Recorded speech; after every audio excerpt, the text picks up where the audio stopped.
নমস্কার, আপনারা দেখছেন গ্লোব টিভি। সবার পাশে সবার সাথে গ্লোব নিউজ নিয়ে এখন আমি ত্রিপর্ণা রয়েছি আপনাদের সঙ্গে। এক নজরে দেখে নেব আজকে বিশেষ বিশেষ খবর। বিএসএফ এর হাকিমপুর চেকপোস্টে মানবিকতার নজির। স্কুল সার্ভিস পরীক্ষায় নবম দশমের ফল ঘোষণা আগামী শনিবার। রাজ্য রাজনীতিতে রং দিয়েই রাজনীতিকরণ। বিপুল পরিমাণ মাদক সহ গ্রেপ্তার দুই যুবক। খাতায় কলমে থাকলেও বাস্তবে নেই আইসিডিএস কেন্দ্রের স্থায়ী ঠিকানা। তৃণমূলের ভোট রক্ষা শিবির থেকেই এসআইআর ফর্ম ফিল আপে দুই শিবিরে উত্তেজনা। খানাকুলে রামমোহন রায়ের জন্মস্থানে অবস্থান বিক্ষোভ তৃণমূলের। ট্যাক্সি চুরির অভিযোগে ধৃত এক ব্যক্তি।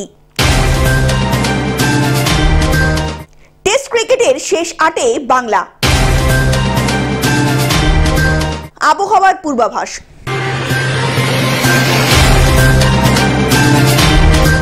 আসছে বিস্তারিত খবরে। বিএসএফ এর হাকিমপুর চেকপোস্টে মানবিকতার নজির।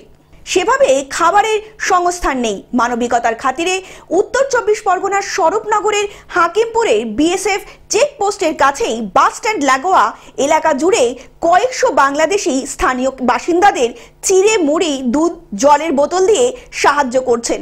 কিছুদিন আগেও ওই জায়গায় খোলা আকাশের নিচে কাটাচ্ছিলেন বাংলাদেশি মানুষজন। এখন তারা পাচ্ছেন ত্রিপল, সাথে অন্ন বস্ত্র দিয়ে সাহায্য করছেন স্বরূপনগরের স্থানীয় বাসিন্দারা। Bureau report, globe news. School service পরীক্ষার নবম দশমের ফল ঘোষণা আগামী শনিবার। আগামী শনিবার স্কুল সার্ভিস কমিশনের নবম দশমের ফল বেরোবে। স্কুল সার্ভিস কমিশনের সূত্রে এমনটাই জানা গিয়েছে। এসএসসির এক কথা বলে যা প্রস্তুতি, শনিবার ফল বেরোনোর সম্ভাবনা প্রচন্ড মাত্রায় রয়েছে। তবে প্রাপ্ত নম্বর স্কুল সার্ভিস কমিশনের ওয়েবসাইটে দেখতে পারবেন পরীক্ষার্থীরা। নবম দশমের ইন্টারভিউ তালিকার কয়েকদিন পরেই প্রকাশিত হবে বলে জানা গিয়েছে স্কুল সার্ভিস কমিশনের সূত্র অনুযায়ী। Bureau report, globe news. রাজ্য রাজনীতিতে রং দিয়েই রাজনীতিকরণ। বাংলার বহুল প্রচলিত প্রবাদ বাক্য রঙেই আমি রঙেই তুমি, রং দিয়ে যায় চেনা, সেই প্রবাদ বাক্য এখন বঙ্গ রাজনীতির ক্ষেত্রেও প্রযোজ্য। রাজনীতিতে এখনো রং দিয়েই রাজনীতিকরণ। সেটা সরকারি দপ্তর বা ভবন দেখলেই স্পষ্ট। মাননীয় মুখ্যমন্ত্রীর পছন্দের রং নীল, সাদা। আমাদের সরকারি যে গাইডলাইন সেটা মানছে না। এরা নিজের একটা কাউকে খুশি করার জন্য এবং এটা প্রমাণ করার জন্য যে বিজেপি এবং কংগ্রেস আমাদের বেঙ্গল অঞ্চলে যে ভাই ভাই, সেটা আমাদের এখানে প্রমাণ করছে। ওরা রঙে রাজনীতি একটা করার পরিকল্পনা চলছে। সেই জায়গায় যদি গেরুয়া রং হয় তবে শাসক তৃণমূলের তো রাগ হওয়ারই কথা। তাই এবার কংগ্রেস, সিপিএম, বিজেপি মহাজোট পরিচালিত গ্রাম পঞ্চায়েতের ভবনের ভেতরের গেরুয়া রং করা হতেই আপত্তি জানিয়েছে তৃণমূল। যদিও এই আপত্তি মানতে নারাজ কংগ্রেস। অন্যদিকে কটাক্ষ ছুড়ে দিয়েছে গেরুয়া শিবির। মালদার হরিশ্চন্দ্রপুরের ভিঙ্গল গ্রাম পঞ্চায়েত 19টি আসনে বিশিষ্ট এই পঞ্চায়েতে কংগ্রেসের দখলে রয়েছে 6টি আসন। সিপিএম এর ঝুলিতে 4টি আর বিজেপির 3টি আসন। মোট 13টি আসন নিয়ে ক্ষমতায় রয়েছে মহাজোট। অন্যদিকে 6টি আসন নিয়ে বিরোধী আসনে রাজ্যের শাসক দল। সম্প্রতি পঞ্চায়েত ভবনের ভেতরের দেওয়াল গেরুয়া রঙে রঙিন হয়ে উঠেছে, আর সেখানেই আপত্তি তৃণমূল শিবিরের। আসল ব্যাপার হচ্ছে এটা জোর, এটা ত্যাগ করতে শিখেনি, তাই জন্য গেরুয়া রঙকে দেখলে পরে এরা ভয় পাচ্ছে। আমার বক্তব্য হলো, কতদিন ভয় পাবে? রাজ্যের মধ্যে সারা রাজ্য তো গেরুয়াময় হবে একদিন। পশ্চিমবঙ্গের মধ্যে 26-এ ক্ষমতায় আসতে চলেছে ভারতীয় জনতা পার্টি। তৃণমূলের অভিযোগ এখানে রঙের রাজনীতি হচ্ছে। কংগ্রেস বিজেপি ভাই ভাই, সেটা প্রমাণ হচ্ছে। প্রশাসনের অভিযোগ জানাচ্ছে তৃণমূল। অন্যদিকে উঠেছে রং পরিবর্তনের দাবিও। কিন্তু কংগ্রেস এর পিছনে রাজনীতি দেখতে একেবারেই নারাজ। তৃণমূল অযথা রাজনীতি করছে। সব মিলিয়ে হরিশ্চন্দ্রপুরের ভিঙ্গলগঞ্জ রং দিয়েই যেন চেনা হচ্ছে রাজনীতির মহল। এটাকে নিয়ে আমি মনে করি যে এটাতে আপত্তি থাকা উচিত নয় এবং এটাকে নিয়ে রাজনৈতিক রং দেওয়া উচিত নয়। এটাকে রাজনৈতিক রং দেওয়া উচিত নয় বা আপত্তি দেওয়া উচিত নয়। পঞ্চায়েতের সঠিক কাজ হচ্ছে কিনা, উন্নয়নটা হচ্ছে কিনা এবং পঞ্চায়েতকে পঞ্চায়েতের রূপ দেওয়া হচ্ছে কিনা দেখার মতো, সমস্ত কিছু দেখার মতো এই জিনিসটাই আমার মূল লক্ষ্য হওয়া উচিত প্রত্যেকের। মালদা থেকে অভিষেক দাসের রিপোর্ট, গ্লোব নিউজ। বিপুল পরিমাণ মাদক সহ গ্রেপ্তার 2 যুবক। জঙ্গিপুর পুলিশ জেলার অন্তর্গত শামশেরগঞ্জ থানার পুলিশের বড় সড় সাফল্য। শামশেরগঞ্জের ডাকবাংলো 12 নম্বর জাতীয় সড়ক থেকে প্রায় 2 কিলোগ্রাম হিরোইন বাজেয়াপ্ত করা হয়েছে। গ্রেপ্তার করা হয়েছে জার্জিস ইসলাম নামে 2 মাদক পাচারকারীকে। পুলিশের প্রাথমিক তদন্তে জানা গিয়েছে উত্তরবঙ্গের দিক থেকে হেরোইন নিয়ে এসে ঝাড়খণ্ডে পাচারের পরিকল্পনা ছিল 2 পাচারকারীর। গোপন সূত্রে খবর পেয়ে পুলিশ এই 2 পাচারকারীকে আটক করেছে। পাচারকারীদের আটক করার পরেই তাদের কাছ থেকে তল্লাশি চালিয়ে প্রায় 2 কিলো হিরোইন পাওয়া গিয়েছে, যার আন্তর্জাতিক বাজার মূল্য 50 থেকে 60 লক্ষ টাকা। 2 পাচারকারীর সঙ্গে থাকা আরও কিছু নথি ও মোবাইল ফোন বাজেয়াপ্ত করেছে পুলিশ। ধৃত 2 ব্যক্তিকে বহরমপুর আদালতে পাঠানো হয় শামশেরগঞ্জ থানা পুলিশের পক্ষ থেকে। হেরোইন উদ্ধারের ঘটনায় ব্যাপক চাঞ্চল্য সৃষ্টি হয়েছে এলাকায়। মুর্শিদাবাদ থেকে পার্থ মণ্ডলের রিপোর্ট, গ্লোব নিউজ। খাতায় কলমে থাকলেও বাস্তবে নেই আইসিডিএস কেন্দ্রের স্থায়ী ঠিকানা। আবারও প্রশ্নের মুখে পড়েছে পশ্চিম মেদিনীপুর জেলা চন্দ্রকোনা 1 নম্বর ব্লকের 16-3 নম্বর আইসিডিএস কেন্দ্রটি। হ্যাঁ, টাকা নাই বলে হচ্ছে মানে এরকম করে করে বিগত আজ 3-4 বছর আশ্বাস দিতে দিতে চলে গেল।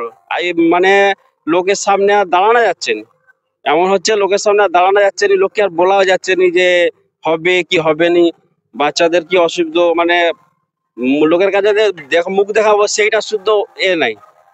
এই সেন্টার থেকেই প্রতিনিয়ত 8 বছর ধরে 57 জন শিশু ও প্রসূতি মায়ের পুষ্টিকর খাবার দেওয়া হতো।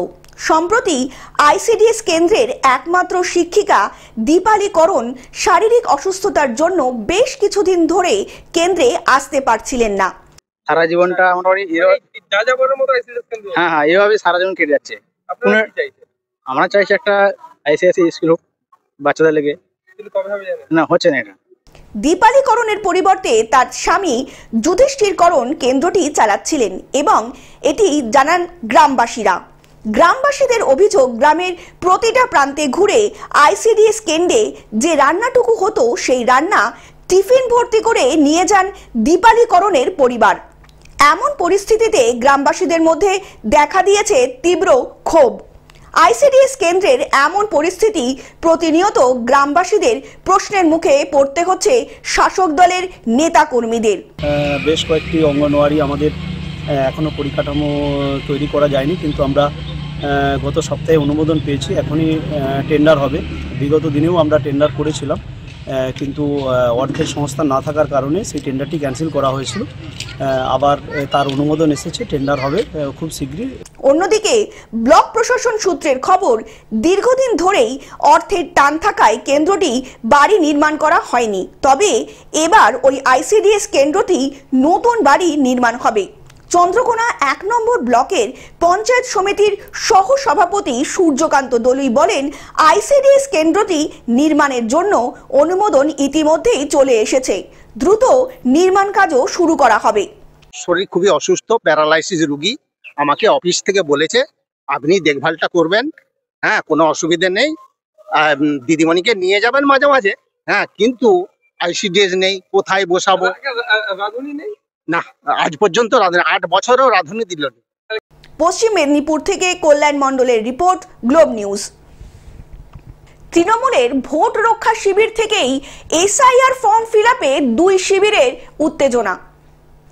পশ্চিম মেদিনীপুর জেলার খড়ার পৌরসভার 10 নম্বর ওয়ার্ডের বিএলও বর্ণালী দাস মণ্ডল 10 নম্বর ওয়ার্ডের উদয়গঞ্জ এলাকায় তৃণমূলের ভোট রক্ষা শিবির থেকেই ফর্ম ফিলআপ ও ফর্ম বিলি করছেন। না শুনুন স্যার, আমি সুপারভাইজার বলার পর আমাকে মেসেজ দিয়েছিলেন। আমি জিজ্ঞেস করলাম স্যার আমি তাহলে বিএলএদের মাধ্যমে ফর্মগুলো আদায় করবো। বললেন হ্যাঁ ক্যাম্পে বসে আদায় করা যাবে, আমি মেসেজটাও দেখাতে পারি। এবারে এইটা যে রাখতে হবে না, আমি সেটা আমার মাথায় না, এই জিনিসটা যে আমি আজকেই খুলি নিয়ে করা।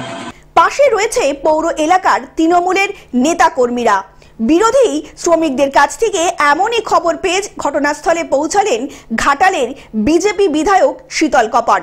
এসআইআর ফর্ম ফিল আপ করছে, বিএলএরা করছে, বিএলও 2 রাজনৈতিকভাবে সহযোগিতা করছে। আজকে আমরা খোড়ার 10 নম্বর ওয়ার্ডে এসে দেখলাম যে এখানে যিনি বিএলও রয়েছে বর্ণালী দাস মণ্ডল মহাশয়া, উনি দেখুন এই যে তৃণমূলের যেগুলো লাগানো আছে এর নিচে বসে তৃণমূলের কাউন্সিলরকে নিয়ে ফর্ম ফিল আপ করছে। তাহলে এই যে পরিস্থিতিগুলো রয়েছে এটা পরিকল্পনাভাবে এগুলো করা হয়েছে।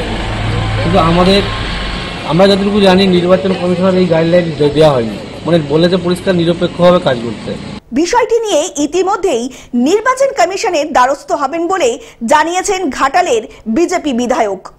কথাটা সম্পূর্ণ মিথ্যে, কেন আমি নিজে গিয়ে দেখেছি পরবর্তীকালে খবর পেয়ে বিএলওর সাথে আমাদের তৃণমূল কংগ্রেসের কর্মীরা কোনোভাবে একসাথে কাজ করছে না। তো তৃণমূল কংগ্রেসের কর্মীরা 10টা ওয়ার্ডে যেভাবে কাজ করছে সেখানে বিধায়ক একটু ভীত সন্তুষ্ট। কেন উনি ভেবে নিয়েছেন যে 26-এ খড়ার থেকে দূরের কথা ঘাটাল বিধানসভায় জিততে পারবেন না, তাই উনি হতাশায় চারদিক ঘুরছেন আর এরকম ভুলভাল মন্তব্য করছেন। পশ্চিম মেদিনীপুর থেকে কল্যাণ মণ্ডলের রিপোর্ট, গ্লোব নিউজ।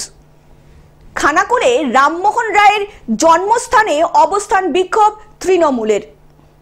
মধ্যপ্রদেশের উচ্চ শিক্ষামন্ত্রী রাজা রামমোহন রায় সম্বন্ধে অপমানজনক মন্তব্য ও মিথ্যে কথা বলা, কুরুচিকর মন্তব্য রাখার জন্য এছাড়াও খানাকুলের বিধায়ক এবং খানাকুলের 1 নম্বর বিডিও সাহেবকে হেনস্থা করার প্রতিবাদে অবস্থান বিক্ষোভ করছে তৃণমূলের স্বপন কুমার নন্দী সহ তৃণমূল কংগ্রেসের নেতৃবৃন্দগণ। এই অনুষ্ঠানে উপস্থিত ছিলেন সুবীর মুখার্জি, ইলিয়াস চৌধুরী, অভিজিৎ বাগ, হায়দার আলী সহ বাদশাহ ইকবাল ও জেলা পরিষদ, পঞ্চায়েত সমিতি ও গ্রাম পঞ্চায়েতের সকল সদস্যরা। হুগলি থেকে কৌশিক ঘোষের রিপোর্ট, গ্লোব নিউজ। ট্যাক্সি চুরির অভিযোগে ধৃত এক ব্যক্তি। 1 সপ্তাহে 3টি হলুদ ট্যাক্সি চুরির ঘটনায় বুধবার এক ব্যক্তিকে গ্রেপ্তার করেছে ভবানীপুর থানার পুলিশ। পুলিশ জানিয়েছে ধৃতের নাম রাজকুমার সর্দার ওরফে রাজু ওরফে হাসা। ধৃত ব্যক্তি জয়নগর এলাকার বাসিন্দা। পুলিশ সূত্রের খবর 10 থেকে 16 নভেম্বরের মধ্যে ভবানীপুর থানায় 3টি ট্যাক্সি চুরির অভিযোগ দায়ের হয়েছে। সিসি ক্যামেরার ফুটেজ দেখে রাজকুমারকে চিহ্নিত করেছে পুলিশ। রাজকুমারকে জেরা করে গুরুপদ হালদার স্ট্রিট থেকে একটি উদ্ধার হয় হলুদ ট্যাক্সি। পুলিশ জানতে পেরেছে ওই 3টি ট্যাক্সি চুরি ছাড়াও টালিগঞ্জ থানার একটি ট্যাক্সি চুরির ঘটনাতেও রাজকুমারের যোগ রয়েছে। Bureau report, globe news.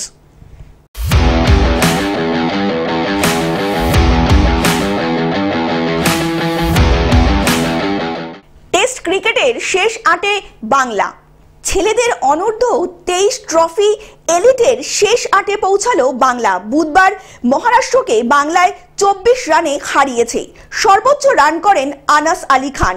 প্রথমে বাংলাতে নয়, তিনি 3 উইকেটে 223 রান করেছে বাংলার ছেলেরা। Bureau report, globe news.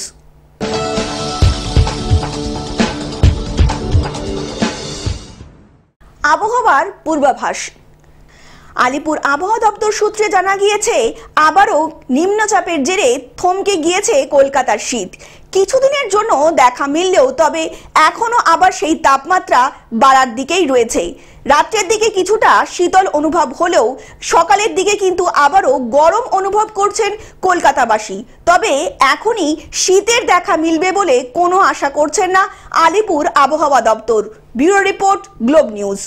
Television ছাড়াও গ্লোব টিভি এখন সর্বত্র সমাজ মাধ্যমে উপলব্ধ। বিস্তারিত জানতে ফোন করুন আমাদের টোল ফ্রি নম্বর 1800891974 অথবা লগ ইন করুন আমাদের ওয়েবসাইট www.globetvindia.com এ।